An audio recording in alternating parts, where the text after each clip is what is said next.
Buenos días para quienes nos acompañan desde Bolivia, Chile, Venezuela, Ecuador, los países centroamericanos, México, Colombia y Perú. Buenas tardes para quienes se conectan desde Brasil, Argentina, Uruguay y Paraguay. Soy Miguel Ébano de Oxfam, trabajando en nuestra oficina en Perú. En representación de todo el equipo organizador, les damos la bienvenida a este evento sobre la consulta y el consentimiento previo, libre e informado en América Latina. Lecciones aprendidas y principales desafíos en el marco de este quinto foro regional sobre las empresas y los derechos humanos. Es evidente que el reconocimiento de la consulta y el consentimiento libre, previo e informado son uno de los logros y desafíos más sustantivos de las últimas décadas en términos de derechos de los pueblos indígenas. En América Latina, los conflictos entre empresas, estados, pueblos y comunidades indígenas están a menudo asociadas a la disputa por los bienes comunes o recursos naturales, lo que coloca el tema de la consulta y consentimiento en el centro de las relaciones y tensiones. Desde Oxfam venimos acompañando el ejercicio de este derecho con organizaciones indígenas e instituciones de la sociedad civil en diversos países del sur, centro y norte de América. Ese compromiso nos llevó a promover este espacio que esperamos aporte al debate.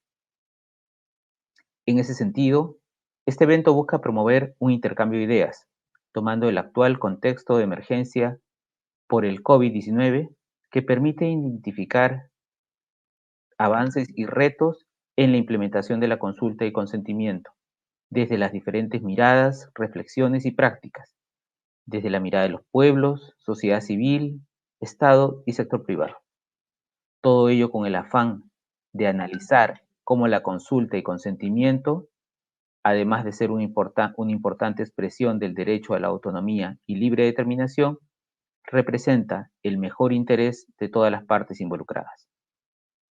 Esto es para todos un gran desafío, principalmente en el proceso de reactivación económica que vienen impulsando nuestros países, tras la suspensión de proyectos de inversión y las medidas para facilitar el crecimiento, la reactivación económica en Latinoamérica, garantizando los derechos de los pueblos indígenas y promoviendo las mejores prácticas corporativas.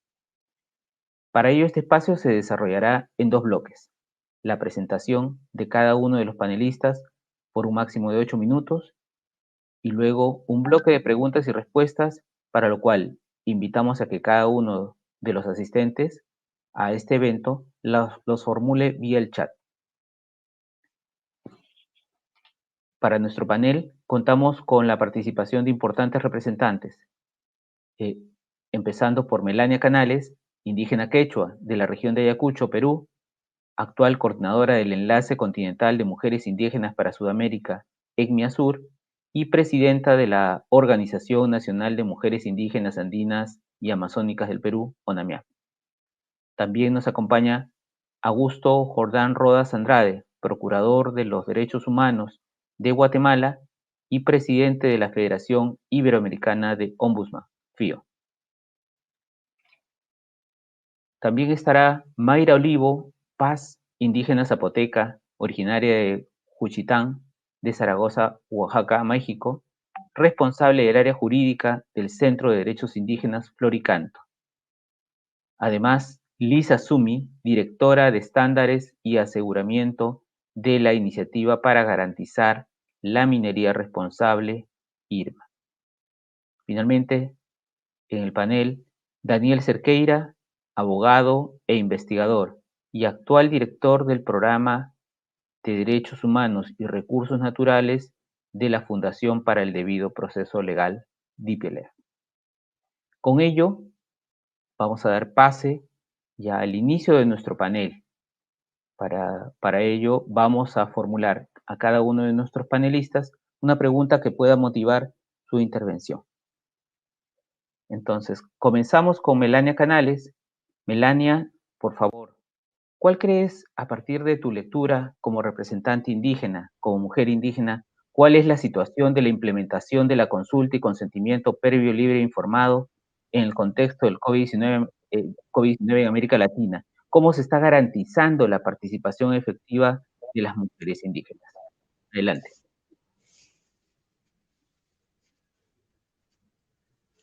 Bien,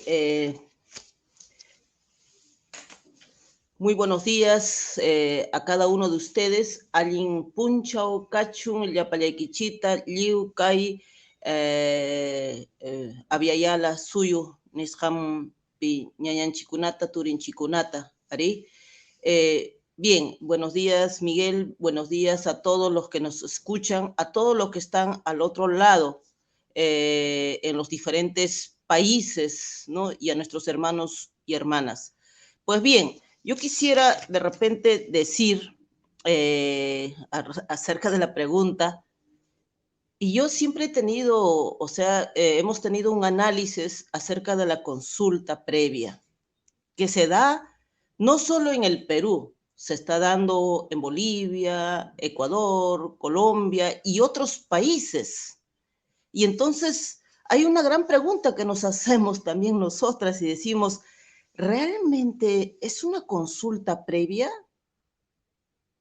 Y nos hemos puesto a analizar y vemos y decimos, oye, pero el nombre es consulta previa, es bacán, pero en la implementación realmente no es una consulta previa. ¿Y por qué no es una consulta previa? ¿No? Porque para que sea una consulta previa, su nombre dice consulta, es consultar, y al momento de consultar va a haber la respuesta, y la respuesta puede ser afirmativa o puede ser negativa. Puede ser sí, puede ser no, y se tiene que respetar, porque es una consulta, ¿no? Entonces, pero sin embargo, en nuestros países, cuando se implementa la consulta previa, parece que nos brindaron una información y nos dicen, bueno, pues ya viene con cosas definidas, normas aprobadas, y lo que te dicen es, mira, aquí está, esto es la información. Y cuando el pueblo indígena dice no, el gobierno dice sí, ¿no? Entonces, yo creo que realmente entonces no existe una consulta previa, ¿no? Y es una imposición muchas veces, imposición, utilizan su voluntad, su fuerza de poder, muchas veces el dinero para corromper y prometer, entonces tampoco esa consulta es libre. Y ahí nuestras preocupaciones, porque lo que hacen los gobiernos con apariencias de implementar la consulta previa en cumplimiento de las normas internacionales, pues han sacado la vuelta a estas normas. En realidad lo que se implementa en nuestros países en nombre de consulta previa no es una consulta previa. Puede ser un diálogo, o podemos tomar también como un aviso, como una notificación. ¿Por qué? Porque en una consulta tiene que haber un consentimiento, o sea, tiene que haber lo negativo o también lo afirmativo, pero no existe. Y la información que se da se tiene que dar en una lengua común entre los dialogantes, una lengua que nos entendemos, un lenguaje que nos entendemos, porque muchas veces es muy técnico. Y también el que está consultando tiene que garantizar a los pueblos indígenas asesores especialistas, porque los pueblos indígenas no contamos con recursos. El Estado se sienta con 10 asesores, con 20 asesores, y a veces los pueblos indígenas con uno o nada. Y cuando se hace la consulta de las actividades extractivas, tienen que darse desde estudio del impacto ambiental. No ya para, como se dice, para ejecutar el proyecto. Generalmente te consultan para ejecutar el proyecto, pero no desde el impacto, desde el estudio de impacto ambiental. Entonces el consultado o la consultada, bueno, pues también tiene que contar con una información anticipada para analizar y leer una y otra vez y contar con una amplia información. Y tiene que ser realmente intercultural. Y cuando hablan de intercultural, no, es que los pueblos indígenas, a los pueblos indígenas nos hablan de interculturalidad. ¿Por qué no hablan de intercultural en la academia, en las universidades, en las ciudades, con los funcionarios? Ellos son los que tienen que aprender de interculturalidad. ¿Qué cosa es interculturalidad? El respeto de las culturas. No nosotros, los pueblos indígenas, no las mujeres indígenas, ¿no? Entonces yo creo que aquí realmente no hay una voluntad, porque siempre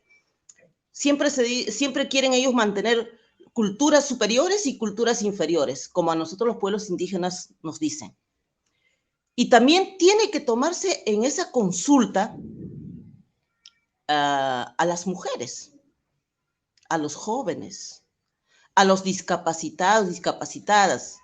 Se tiene que convocar a la diversidad de los pueblos indígenas. Tiene que ser realmente una consulta previa. Y una consulta previa no va a afectar solamente a los dirigentes, a 2 o 3, sino estamos hablando de un pueblo. Y un pueblo, sean 20, sean 100, sean 1000, a esas personas que viven en ese pueblo, en ese territorio, o los que van a ser afectados, a todos tenemos que consultar. Porque muchas veces también sentimos y cuestionamos que cuando nos consultan o preguntan a los dirigentes podemos tener una mirada, nuestras propias realidades. Es que también no siempre vamos a llevar las voces de los pueblos. Entonces, por eso es importante consultar también a todos en general. Y asimismo, la consulta previa, si realmente se debe consultar también desde las leyes, porque hemos tenido esas situaciones. No, es que la ley dice, estamos en una consulta y te dicen, la ley dice, es que se ha aprobado esta ley. Entonces, ¿para qué consultan? Ya no es una consulta previa. Previa sería en los proyectos de ley, o sea, antes de la ley. Solo nos están informando. O sea, después de la violación de los derechos humanos, recién te pregunta. Después de la violación, se da la consulta. Entonces, realmente no existe la consulta. Gracias. Gracias, Melania. Muy interesante la visión desde una organización indígena, particularmente, además de mujeres. Damos paso enseguida a Augusto Jordán Rodas Andrade. Como mencioné, él es presidente de la FIO y entonces queremos pedirle, desde la experiencia que tienen como representante de un organismo tan importante como son los ombudsman, las defensorías, ¿cuál cree que es el rol de los estados como garantes en la implementación de la consulta y el consentimiento previo y libre informado, sobre todo en este contexto en que las actividades empresariales se vienen reactivando en tiempos de COVID? ¿Cuáles crees que son los principales desafíos que tienen los estados en América? Gracias, Augusto, por tu participación. Gracias, Miguel. Buenos días. Muy amable. Pues la verdad es que hay que reconocer, no sé si me escuchan bien y me veo, disculpen, no tengo buena señal. Sí. Bueno. Sí, Miguel decía, perdón. La verdad es que comparto plenamente la preocupación de la compañera de Perú, de la lideresa indígena, y esto tiene un problema de origen, porque los estados latinoamericanos son racistas y son excluyentes de su concepción. Entonces los funcionarios ladinos, por más empatía que tengamos, no va a ser lo mismo que comprendamos las lógicas, las dinámicas de los pueblos indígenas. Y Guatemala no es la excepción. Guatemala, lamentablemente, el convenio 169 no se cumple, no hay voluntad. Y luego se criminaliza a los defensores del territorio porque hacen valer su derecho a la consulta, que es ni más ni menos que un derecho humano, y por eso tiene primacía según nuestra Constitución, que en materia de derechos humanos el derecho internacional, como es el convenio 169, tendría que prevalecer. Lo que tiene que hacer el Estado es cumplirlo, y más en la época del COVID. Ahorita comienzas, como bien decías, que ya la reinversión, la economía, pero se victimiza después el sector empresarial cuando se aprovecha de la discrecionalidad, del silencio del Estado para no hacer las consultas. Y con esa discrecionalidad después van con las presiones a las cortes, que en muchos casos, como es el caso de Guatemala, la Corte Constitucional, tengo que hacer una mención especial, sí ha hecho que se cumpla el convenio 169 en la mayoría de casos. Entonces, el problema es de la concepción del modelo del Estado y también cultural y educación. Bien decía Melania que siempre se habla de intercultural a los pueblos indígenas. Es como cuando se habla del tema de género solo a las mujeres. No, tenemos que hablar e ir permeando las estructuras del Estado. Y eso pasa por el organismo ejecutivo, el legislativo, las cortes, y hacer que se cumpla el convenio 169 no solamente es un tema de discurso, se tiene que ver qué pasos se han dado, qué institucionalidad se ha creado.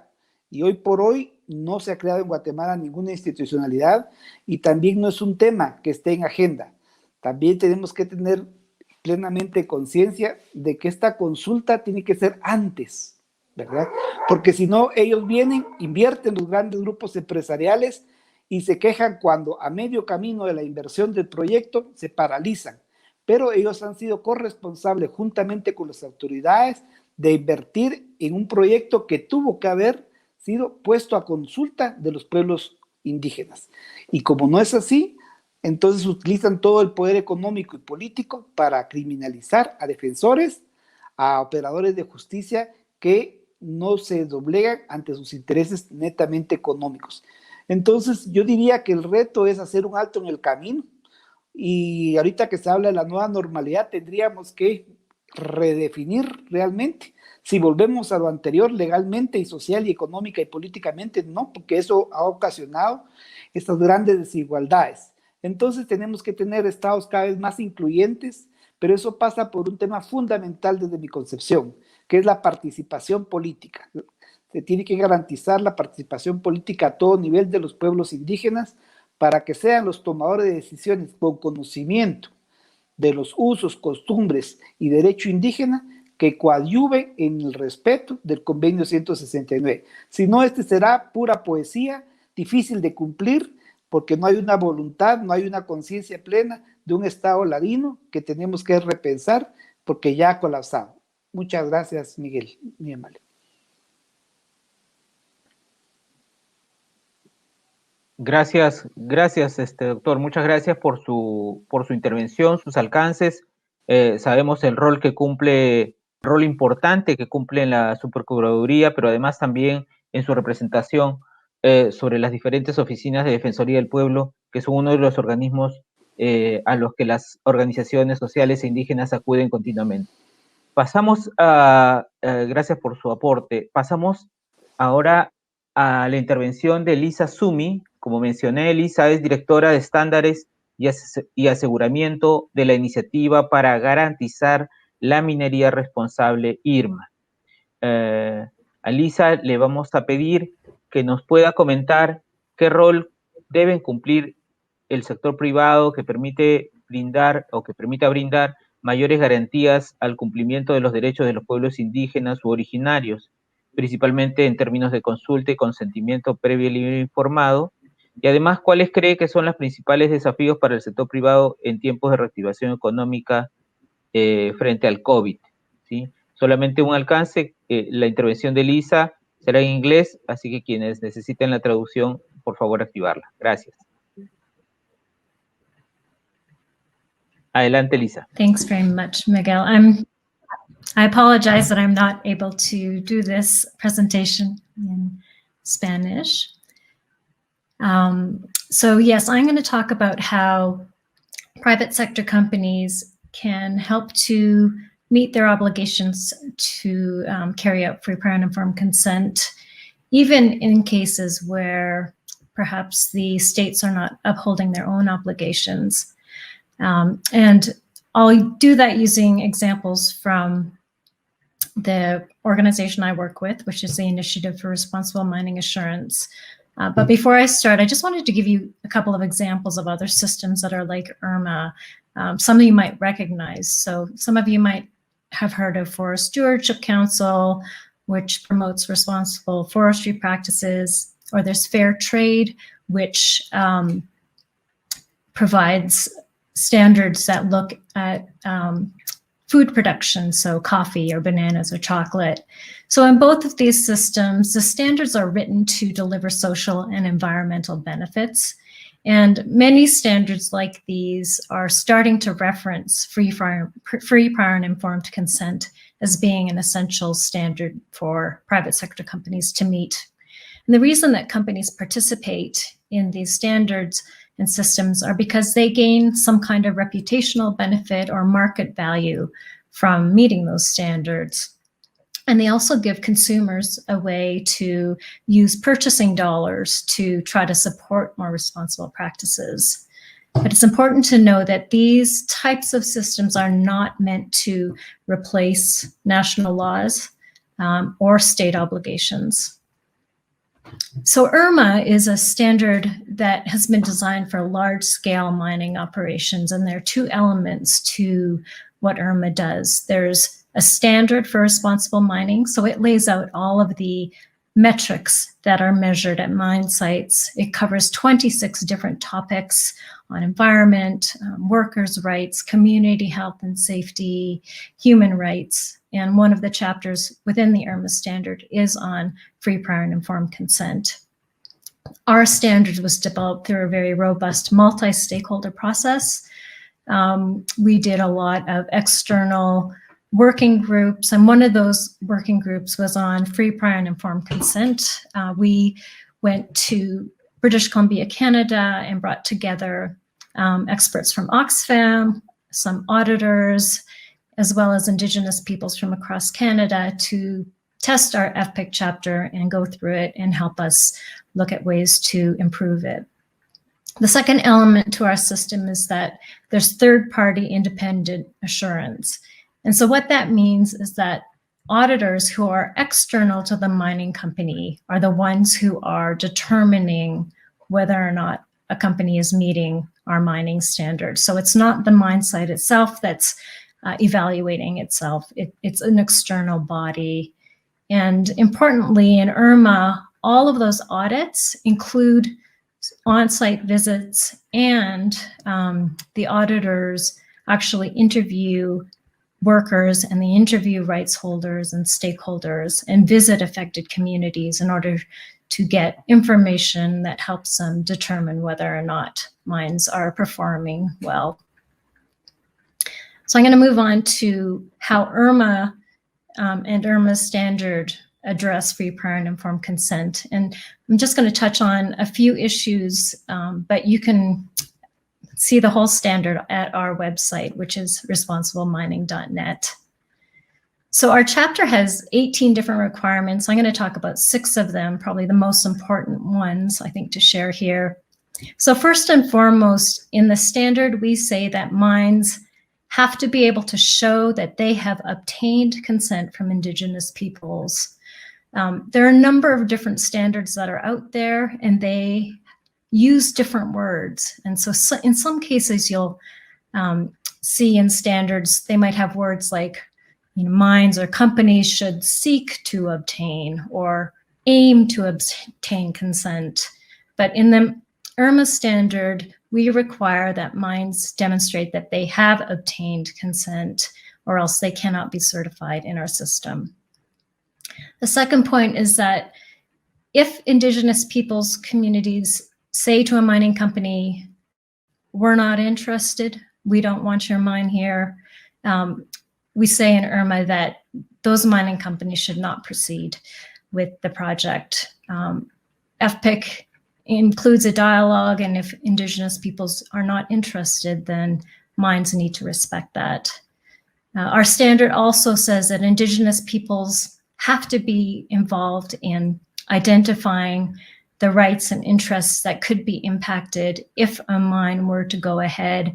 And this is something that Melania referenced in her presentation. I think it's really important that the Indigenous peoples are informed early in order to be able to make that decision. And so within IRMA, there's a recognition that not all Indigenous peoples communities have the technical capacity to evaluate information. And so it's also important that that they be provided with support. It might be financial or it might be technical support so that they can truly evaluate the information and make the best decisions.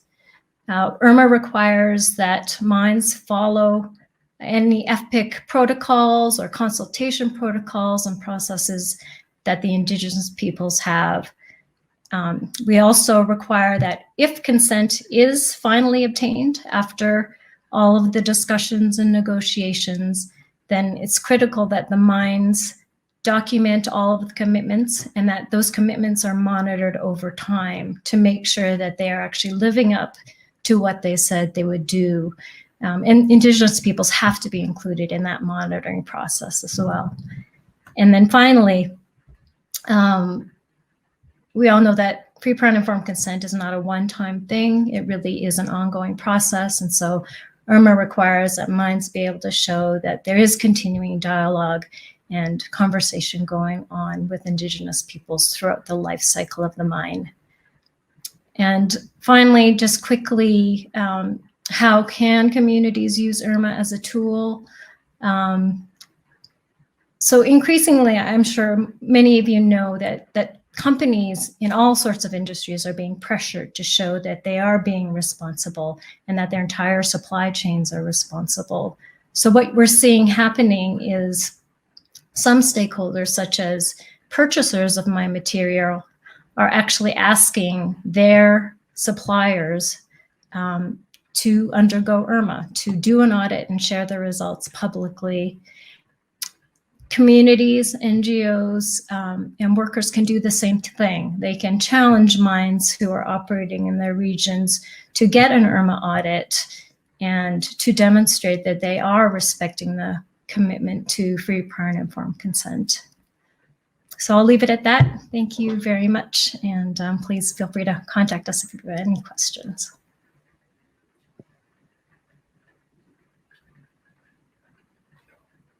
Gracias, Lisa. Muy importante que las diferentes iniciativas vinculadas al sector privado, sobre todo en este caso frente a la minería, puedan tener este reconocimiento sobre el derecho a la consulta y el consentimiento previo, libre e informado que tienen los pueblos indígenas y que se esté promoviendo mejores prácticas para su ejercicio. Gracias por tu intervención. Pasamos a invitar a nuestro panel a Mayra Olivo Paz. Como mencioné, ella es abogada zapoteca, ¿no? Responsable del área jurídica del Centro de Derechos Indígenas Flor y Canto.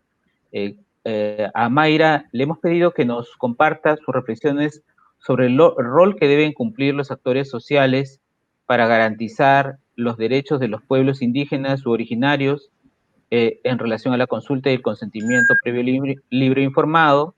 Además, cómo los procesos de construcción de protocolos de consulta, algunos lugares llamados autoconsulta, contribuyen a los estándares internacionales, tomando las experiencias del pueblo zapoteca en México. Adelante, Mayra, gracias por tu participación. Muchas gracias, Miguel. Pues bien, los pueblos indígenas se han convertido en un poderoso actor social de resistencia y emancipación. Resistencia para no dejar de ser pueblos y emancipación para no seguir siendo colonias. En el centro de esta resistencia y emancipación subyace su derecho a la libre determinación, que se basa prácticamente en la idea de que toda la humanidad tiene el mismo derecho a controlar su propio destino. La reivindicación de la libre determinación como derecho fuente ha permitido contar con instrumentos internacionales que reconocen derechos como la consulta y el consentimiento previo, libre e informado. México fue el segundo país en el mundo en ratificar el Convenio 169 de la Organización Internacional del Trabajo. Lamentablemente, poco se ha hecho para que los derechos consagrados en él sean ejercidos. Por ejemplo, los procesos de consulta no siempre se apegan a los estándares internacionales establecidos en el mismo Convenio 169. La Declaración de Naciones Unidas sobre los Derechos de los Pueblos Indígenas, pero además la jurisprudencia interamericana de derechos humanos y comentarios y recomendaciones generales emanados del Sistema Universal de Derechos Humanos. Los procesos de consulta que se han llevado a cabo en México emanan sobre todo del interés del Estado de legitimar decisiones previamente tomadas y en otros casos de sentencias dictadas en acciones judiciales emprendidas por comunidades y pueblos indígenas que han visto vulnerados sus derechos. Para ejemplificar lo anterior, podemos mencionar el caso de 16 comunidades zapotecas de los valles centrales de Oaxaca, que buscan levantar la veda al uso del agua de un acuífero ubicado en sus territorios y administrarlas de acuerdo a sus sistemas normativos internos. Por mandato judicial, en 2015, la Comisión Nacional del Agua, como autoridad responsable, inició este proceso de consulta utilizando como base un protocolo nacional para el desarrollo de los pueblos indígenas, que fue enriquecido por los pueblos sujetos de la consulta. Este protocolo, que si bien es cierto, se diseñó desde una instancia del Estado, fue fortalecido con los aportes de los sujetos de la consulta, estableciendo como etapas del proceso los acuerdos previos, la fase informativa, la etapa deliberativa, la etapa consultiva y finalmente el cumplimiento de estos acuerdos. Aquí deseo enfatizar que se debe entender que los protocolos son mecanismos para que los pueblos indígenas, a partir de sus propias características y cosmovisión específica, manifiesten sus reglas y procedimientos para realizar una consulta sobre las medidas que los afecten. En este sentido, la construcción del protocolo de Valles Centrales se realizó, podríamos decir, de manera satisfactoria. No se puede decir lo mismo de la etapa informativa, en donde la información otorgada por la autoridad responsable fue claramente incompleta y de mala calidad. Por su parte, la etapa deliberativa de esta consulta propició al interior de las comunidades múltiples asambleas sin presencia estatal, lo que permitió elaborar colectivamente una propuesta de acuerdo hacia la autoridad responsable. Finalmente, el 12 de octubre de 2019, las comunidades y la autoridad responsable firmaron acuerdos. Desafortunadamente, a más de 5 años de iniciada la consulta y 1 año de haberse firmado estos acuerdos, estos no se han cumplido. En contraste a este proceso de 5 años, podemos ver que en el Istmo de Tehuantepec, la Secretaría de Hacienda y Crédito Público convocó a otra consulta utilizando el mismo protocolo que mencionaba, fue elaborado por una entidad estatal, pero en este caso convocó a asambleas regionales consultivas donde, sin otorgar información previa sobre el proyecto de desarrollo llamado Tren Interoceánico que afecta a tierras indígenas, realizó una consulta agotando todas las etapas del protocolo en 2 días, lo cual vulnera seriamente los estándares internacionales. Del mismo modo, en esta misma región, en octubre de 2014, inició en Juchitán, Oaxaca, una consulta sobre un gran proyecto de inversión por parte de la empresa eólica del sur, donde se presentaron graves violaciones a los derechos humanos. Por ejemplo, el protocolo aplicado, que fue el mismo que se aplicó en las consultas antes mencionadas, no fue realmente enriquecido por los sujetos de consulta. Cabe señalar que si bien es cierto, en los 3 procesos de consulta antes mencionados se utilizó como referencia el mismo protocolo, su aplicación fue claramente distinta. Podríamos decir que solamente en valles centrales hubo una participación de los sujetos consultados.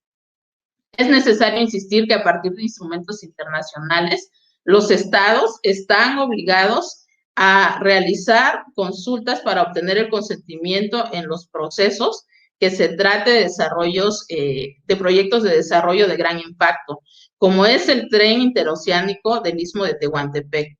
El consentimiento libre, previo e informado es esencial para que los derechos humanos de los pueblos indígenas sean respetados y además el consentimiento, hay que decirlo, es la piedra angular del derecho a la consulta. Separar el concepto de consulta de consentimiento previo provoca que la consulta se convierta en simple herramienta de participación, pero no en una herramienta de libre determinación, que finalmente es el sentido de las consultas. Asimismo, si bien la obligación de respeto y garantía del derecho a consulta y consentimiento previo, libre e informado está dirigido a los estados, no se puede dejar de lado el rol que en la práctica asumen las empresas. Es decir, no significa que las empresas no tengan ninguna obligación ni responsabilidad en este caso. Ellos deben también cumplir el derecho y respetar el derecho a la consulta previa, libre, previa e informada.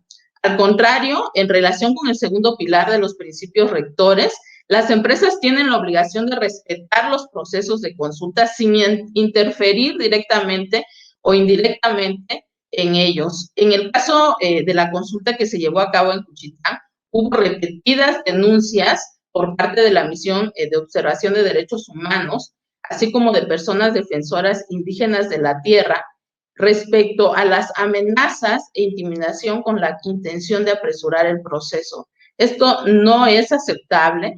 El derecho a la autonomía y libre determinación es el derecho fuente que sustenta el derecho a la consulta previa y consentimiento previo, libre e informado, basados, como lo dije anteriormente, en la idea de que toda la humanidad tiene el mismo derecho de controlar su propio destino.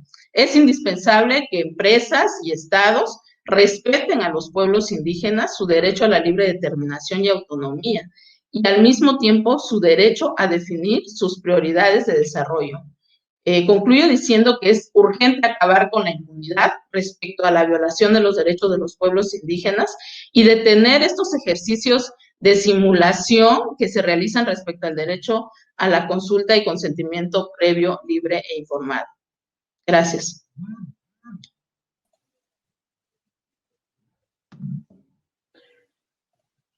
Muchas gracias, Mayra. Muchas gracias, Mayra. Muy importante la experiencia que vienen ustedes impulsando desde México, cómo esto puede aportar a los procesos en Latinoamérica, ¿no? Ya han aparecido en este escenario una serie de cuestionamientos sobre las posibilidades de implementación a las consultas, a los protocolos de consulta.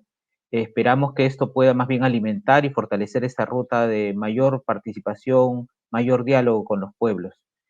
Quiero, antes de dar paso a nuestro último panelista, mencionar que además tenemos varios asistentes importantes en este evento. Entre ellos está Hernán Coronado de la Organización Internacional del Trabajo, a quien agradecemos por su participación. Están varios importantes representantes de defensorías del pueblo de varios países de Latinoamérica, entre otros. Entonces, ellos también están atentos a las inquietudes que ustedes formulan o están formulando a través de sus preguntas en el chat. Gracias. Entonces pasamos a nuestro último panelista, Daniel Cerqueira, ¿no? Como lo habíamos presentado, él es abogado, investigador y actual director del Programa de Derechos Humanos y Recursos Naturales de la Fundación para el Debido Proceso. Daniel además ha venido en los últimos años haciendo investigación sobre la implementación de la consulta previa y el consentimiento en diversos países de Latinoamérica y además también con una mirada regional. Daniel, lo que nos gustaría es que nos puedas comentar cuáles crees que son las principales lecciones a partir de las experiencias de la implementación de la consulta y consentimiento previo, libre e informado en América Latina y qué sugerencias se pueden hacer para garantizar este derecho, ¿no? De cara a este quinto foro regional en América Latina sobre empresas y derechos humanos. Gracias, Daniel, por tu participación. Bueno, muchas gracias, Miguel, y un saludo a todos y todas personas involucradas en la organización de ese foro, en particular de ese conversatorio sobre ese tema que es tan importante para Latinoamérica. Desde mi organización, la Fundación para el Debido Proceso, hemos venido, como decía Miguel, evaluando la manera como los estados implementan ese derecho fundamental de los pueblos indígenas y tribales, particularmente a través de una mirada sobre el aporte del derecho internacional, en particular los estándares en materia de derechos humanos, en ese proceso, ¿no? Como todos saben, la consulta previa desde la adopción del Convenio 169 de la OIT en junio de 1989 ha ocupado un espacio privilegiado en la agenda de derechos en los foros intergubernamentales. Y de alguna manera también en el sector privado y en la banca multilateral hay un consenso cada vez más presente sobre la obligatoriedad de respetar ese derecho, ¿no? Entonces, yo voy a hacer una parte de mi presentación se va a dirigir a los problemas que yo diría más endógenos, a los procesos de implementación a raíz de las políticas estatales, y una segunda parte de algunos problemas inherentes a esa, ¿cómo se dice?, a ese protagonismo excesivo que ha adquirido la consulta previa en los últimos años. Con relación a la implementación, las políticas de implementación como tal, lo que se ve hoy día en Latinoamérica es una tendencia, por un lado, de abordar la consulta previa como un diálogo intercultural, sin embargo, casi siempre dirigida a solventar los conflictos sociales para los proyectos de inversión específicamente, ¿no? La consulta previa no ha logrado, por ejemplo, incidir para que los pueblos indígenas tengan voz e incluso veto en las decisiones más macro, ya sea de políticas de desarrollo o incluso políticas indigenistas o en materia de derecho de los pueblos indígenas, ¿no? Una tendencia notable, por ejemplo, es la exclusión de la voz de los pueblos indígenas en decisiones que les afecten directamente, como las leyes de presupuestos, los planes plurianuales muchas veces en materia de desarrollo, o incluso en políticas específicamente dirigidas a los pueblos indígenas, como la educación bilingüe o intercultural en algunos países, ¿no? Y en esa misma línea, muchas veces las decisiones en materia legislativa como un todo no son consultadas previamente a los pueblos indígenas. Incluso con relación a la implementación frente a proyectos específicos de inversión, la regla general ha sido el incumplimiento de los estándares expresos del Convenio 169, complementado en gran medida en pronunciamientos de órganos supranacionales de derechos humanos, en particular en la Relatoría Especial de la ONU sobre Derechos de los Pueblos Indígenas y también decisiones de la Comisión y Corte Interamericana de Derechos Humanos, ¿no? Hay una tendencia actual en algunos países como Honduras, Guatemala y México de abordar los problemas de implementación de la consulta a través de una ley de alcance general, ¿no? Como sabemos, Perú es el único país del continente que tiene una ley y un reglamento en materia de consulta. Ahí sería interesante escuchar de Miguel o de otros compañeros o compañeras de Perú, como Melania, cuál es la impresión que tienen sobre ese discurso muchas veces del modelo peruano como la panacea para abordar consulta previa, ¿no? ¿Es realmente necesaria una ley de alcance general? ¿Qué pasa cuando esa ley o el reglamento recortan los propios estándares internacionales o incluso el contenido del Convenio 169, ¿no? Y dentro de esa tendencia de legislar, claramente el poder, el sector corporativo ha ejercido una presión muy fuerte. Yo he participado de muchos espacios de discusión en Guatemala y Honduras. Claramente el sector corporativo apuesta por una ley de consulta bajo el argumento de que eso genera seguridad jurídica incluso para las comunidades indígenas. Sin embargo, si vamos a hablar de seguridad jurídica, es mucho más importante, por ejemplo, abordar el tema de la delimitación y aseguramiento de la propiedad colectiva de los pueblos indígenas sobre sus territorios, que apostar básicamente todo el esfuerzo de los congresos del Poder Ejecutivo en la legislación y en la adopción de una ley en materia de consulta, ¿no? De nada sirve decir que el pueblo lenca en Honduras, por ejemplo, tiene derecho a la consulta si no está definido si un determinado territorio en donde quieren conceder la exploración, ya sea para una hidroeléctrica o un proyecto de inversión cualquiera, no se sabe si ese territorio es o no del pueblo lenca, pongamos en esos términos, ¿no? Una preocupación reciente en México es el hecho de que el Poder Judicial está dictando sentencias obligando a congresos de los respectivos estados, como es el caso de Oaxaca, y más recientemente la Suprema Corte ordenó al Congreso de la República adoptar una ley de alcance general en materia de consulta, ¿no?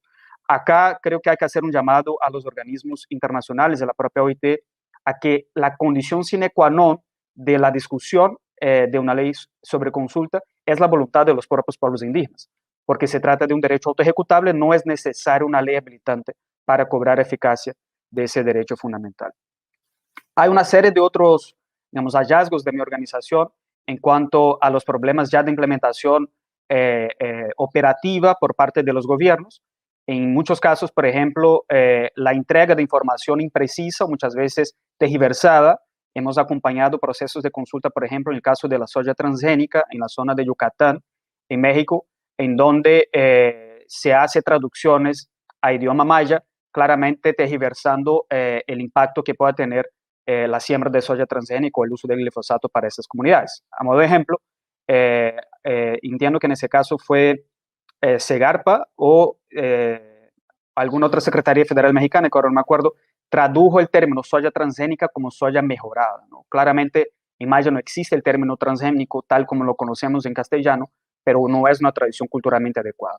Y ni hablar también del hecho de que se trata de una sentencia de la Suprema Corte que hasta hoy no ha sido plenamente ejecutada, ¿no? Hay todavía el uso de soya transgénica en la península de Yucatán, y tenemos muchos ejemplos, no solo en Yucatán, por ejemplo, de que personas que no son sujetos del derecho a la consulta participan en asambleas de consulta en las distintas etapas de ese proceso, ¿no? En el caso de Yucatán, concretamente, comunidades menonitas que han participado en más de una asamblea de consulta, siendo que el derecho es claramente exclusivo de los pueblos y comunidades mayas, ¿no? Hablando ahora sí de los factores exógenos de la consulta, parte del problema radica en que la comunidad internacional de estados y muchas veces también el sector corporativo ha puesto todos los huevos en la canasta de la consulta, ¿no? Se ha olvidado, por ejemplo, del consentimiento, que es un derecho expreso tanto en el Convenio 169 y sobre todo en la Declaración de la ONU del 2007 sobre derechos de los pueblos indígenas y igualmente en la Declaración de la OEA del 2016, ¿no? Hay otros derechos del Convenio 169 que no han sido debidamente implementados, ni siquiera abordados en la discusión más política, yo diría, ¿no? Entre otros, el derecho a participar de los beneficios o compartir beneficios razonables de los proyectos de desarrollo. Pero el problema raíz, según la investigación de DPLF, radica en que la consulta previa se ha distanciado de forma ya notable del derecho más, yo diría, fundacional de los pueblos indígenas, que es el derecho a la autonomía y a la libre determinación, ¿no? El reto está precisamente en reubicar la consulta previa como una expresión de la libre determinación de los pueblos indígenas y, por otro lado, apostar en que los procesos autónomos de esas comunidades, incluso de consulta previa, como son los protocolos de autoconsulta en Brasil, existe 35 protocolos de autoconsultas realizados por las mismas comunidades que hasta hoy no han tenido un reconocimiento estatal pleno, ¿no? Ese tipo de experiencia se repite en distintos países y parte del reto está también en que la consulta previa no sea exclusivamente aquella en donde el Estado lidera el proceso. Los procesos de autoconsulta dirigidos o conducidos por las mismas comunidades indígenas también deberían ser reconocidos como un ejercicio de la libre determinación y como algo que los estados y empresas interesadas en un determinado proyecto de inversión deben considerarlo como jurídicamente vinculante, ¿no? Me quedo con esa presentación y con mucho gusto podría atender a eventuales consultas y preguntas. Muchas gracias.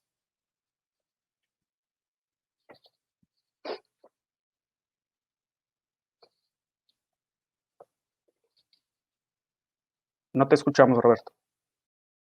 Perdón, tuve un problema de conexión con Miguel, tuvo un problema de conexión, entonces estoy subentrando yo. Soy Roberto Stefani de Oxfam, México. Muchísimas gracias, Daniel. Vamos a tener ahora una ronda de preguntas que han estado haciendo desde el público, desde el chat.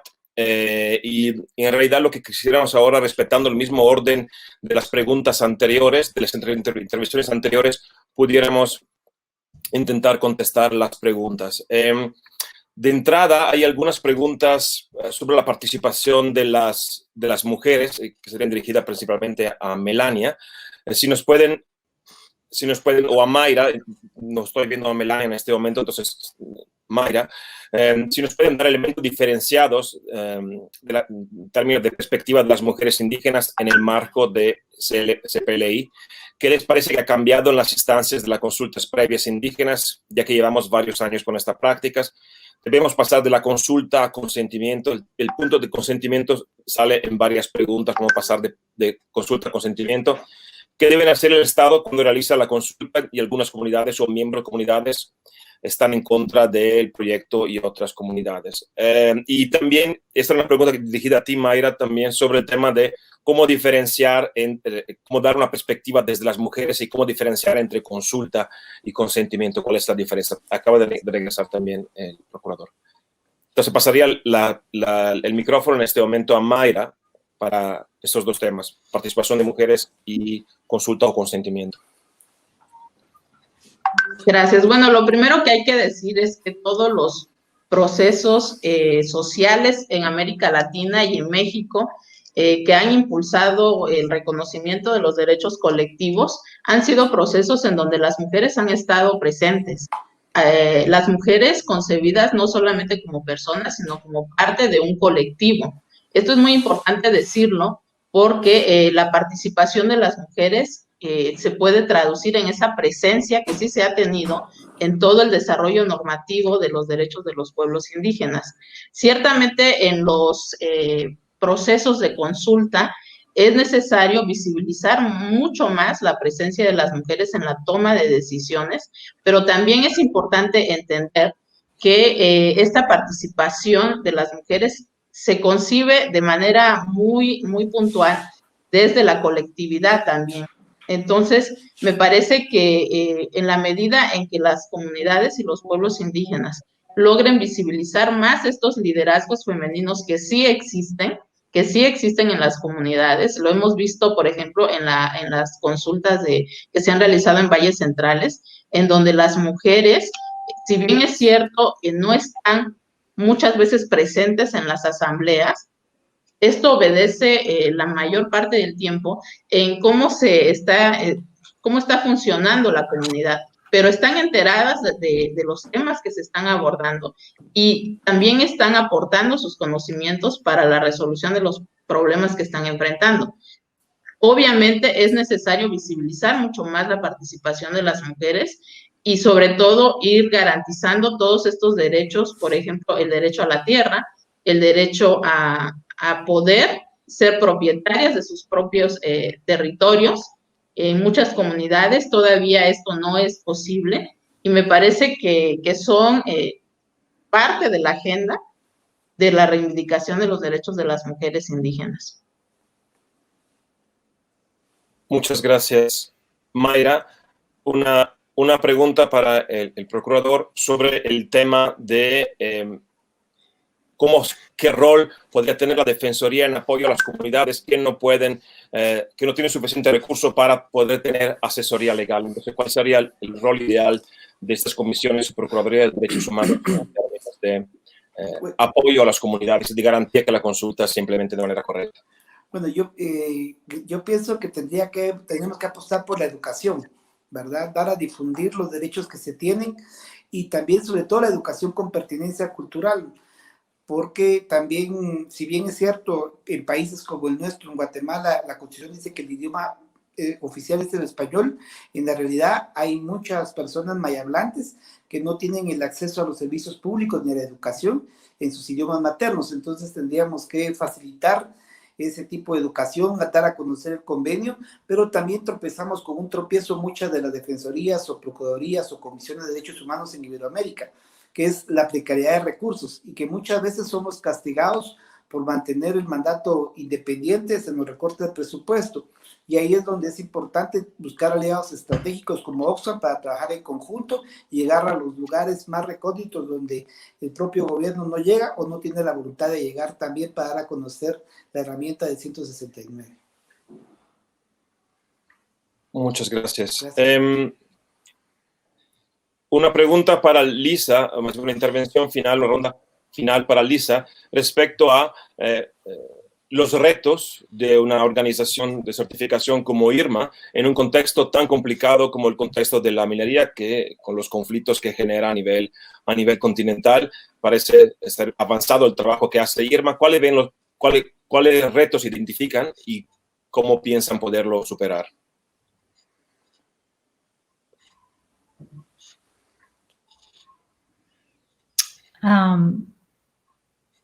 Well, I think we need to start at a very basic level. So we are working with mines one-on-one. And so I don't think that IRMA is going to make a big change on any country level right away. It's going to take time. But as we get more mines participating, I think we will start to see that we can start to influence perhaps some national legislation when we begin to see more best practices start to happen. And I also think that, just referring to what the previous question was on capacity building, I think some of standards like IRMA's build that into the standard. We require that stakeholders and rights holders be given the information that they need. They be given resources in order to better understand the information that's been provided to them. We require that mines provide information in languages that they understand. And so I think when we begin to see more of these mines begin to do this, I think hopefully, our hope is that it will start to spread to a country level. Thank you. Gracias, Lisa. Una ronda final, Daniel, respecto a unas consideraciones final desde la expertise del DPLF sobre las consideraciones que han sido volcadas en ese espacio. Sí, aprovechando la presencia también del sector corporativo en ese tipo de espacio, que me parece instrumental, ¿no? Cualquier discusión sobre consulta previa, por más que obviamente la consulta previa es una obligación estatal de diálogo con los pueblos indígenas, muchas veces la presión del sector corporativo tiende a generar algún tipo también de afectación a la implementación de ese derecho. Traigo acá un ejemplo muy concreto de Guatemala. Hace unos años la Corte de Constitucionalidad dictó una sentencia ordenando la suspensión de un gran proyecto de plata en la zona de San Rafael Las Flores, de una multinacional con sede en Estados Unidos, de Nevada, que se llama Tahoe Resource, y esa decisión implicó pérdidas sucesivas en valor de mercado de esa gran empresa, ¿no? Y al final, los accionistas acá en Estados Unidos, como fondos de inversión, fondos de pensión, terminaron demandando al brazo ejecutivo de la empresa por el incumplimiento de una debida diligencia, por no haberse, por ejemplo, prevenido sobre la posibilidad de ese tipo de situación, en donde si hay comunidades indígenas que se oponen, podrían obtener una sentencia judicial desfavorable a las operaciones de la empresa. Claramente hay un incumplimiento de esa obligación, ¿no? Que es una obligación plasmada desde los principios rectores de la ONU, que ahora está en plena discusión también en el marco del Tratado sobre Empresas y Derechos Humanos. Entonces, un llamado que hago al sector corporativo presente también es que se tome muy en serio esa diligencia al momento también de instruir a ese tipo de inversión, porque no es un tema solamente que atañe estados y pueblos indígenas, ¿no? Muchas veces el perjudicado es precisamente el sector privado, porque termina teniendo una gran pérdida a raíz del incumplimiento de esa obligación estatal. Con esto concluiríamos nuestro espacio sobre consulta previa libre informada y consentimiento previo libre informado. Entendemos, por lo que nos están comunicando, que fue una de las salas con mayor participación y estamos muy satisfechos con eso, agradeciendo a todos los ponentes, moderadores, moderadoras que participaron en esta mesa súper importante sobre un tema que va totalmente vinculado con el tema de empresa y derechos humanos. Y con esto, Roberto, si me permites una última parte, perdón, si fuera posible. Una disculpa, Jordán, tiene la palabra usted. Gracias. No, solamente en consonancia a lo que decía Daniel. la responsabilidad social empresarial, sería muy importante que en todos los países tuvieran el compromiso de denunciar a aquellos funcionarios corruptos que le piden coimas o comisiones para aprobar sus proyectos. Hoy tenemos todavía como prófugo de la justicia a un exministro de Energía y Minas que sin duda alguna jugó un papel importante en la aprobación de estos proyectos como el que mencionaba Daniel. Entonces sería importante también pasar a la acción y no solamente quejarse de la corrupción, porque cuando hablamos de corrupción hablamos de cohecho activo y pasivo, quien da y quien recibe también. Perdón, gracias Roberto, muy amable.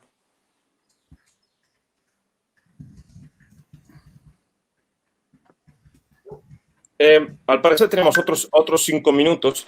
Quisiera dar la palabra otra vez a Lisa.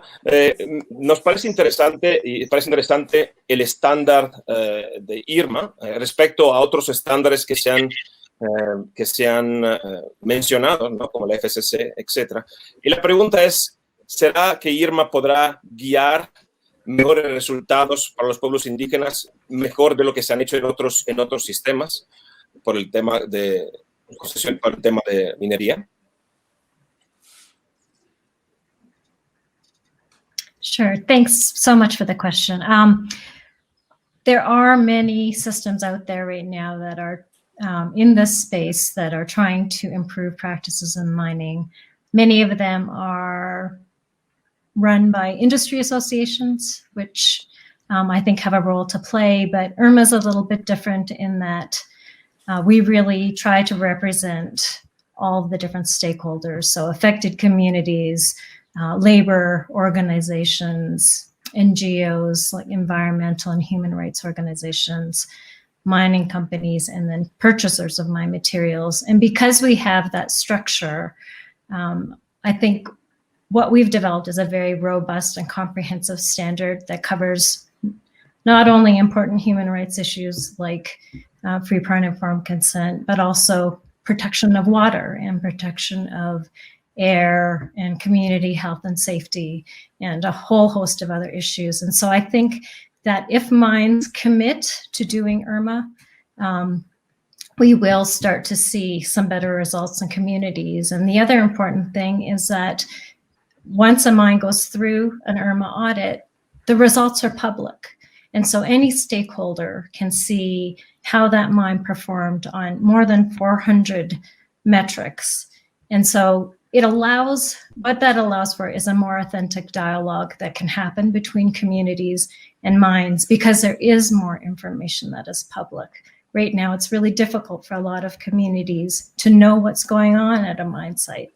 These are industrial operations. And so that's another way I think that IRMA can really help to facilitate more authentic conversations and better outcomes for communities.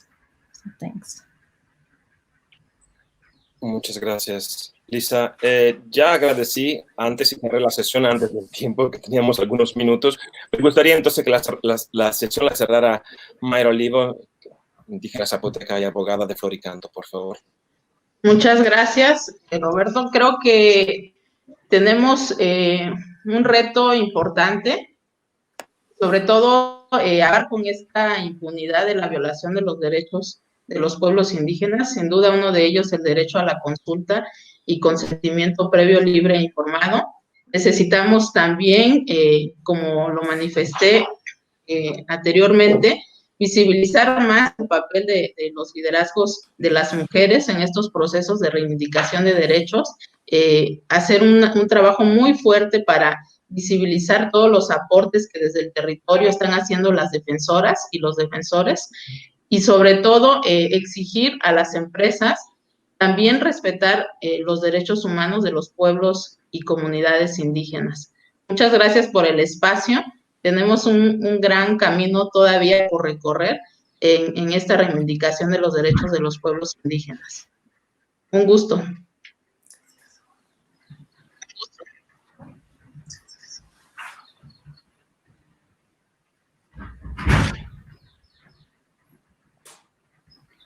Con esto cerramos. Vuelvo a agradecer a Miguel Ébano Muñoz de Oxfam en Perú, que nos ha acompañado, teniendo que salir moderado a la mesa. Mayra Olivo Paz, abogada del Centro de Derechos Humanos Fabricantes de Oaxaca, México. Augusto Jordán Rodas Andrade, presidente procurador de los derechos humanos en Guatemala.